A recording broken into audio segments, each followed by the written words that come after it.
No no no no no no. சிரிச்சாமி கொஞ்சம் நில்றா. யாரா நீ? அந்த ஆள் பாதி கதையை கட்டு பீஸ் ஆயிட்டாடா.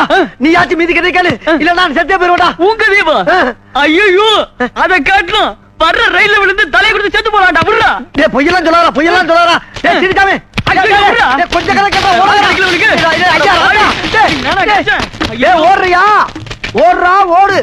வாழ்க்கையின் ஓரத்துக்கே ஓடுறா. ஆனா நீ எந்த ஓரத்துக்கு ஓடினாலும் என் மீதி கதை இல்ல, என் முழு கதையும் ஒன்றை சொல்லாம விட மாட்டேன். ஓடிக்கிட்டே கேள்றா சீனிச்சாமி.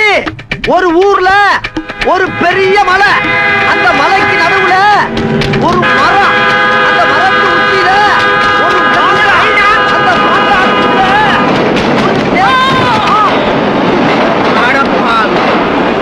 அந்த பாதகம் சொன்ன மாதிரியே செஞ்சுட்டேடா.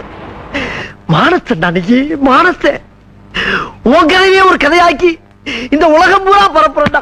சீனிச்சாமி உன் ஆத்மா சாந்தி இருக்கு, நான் ஏற்பாடு பண்றேன். ஐயா இந்த சீனிச்சாமி கதை யாராச்சும் கேளுங்களே.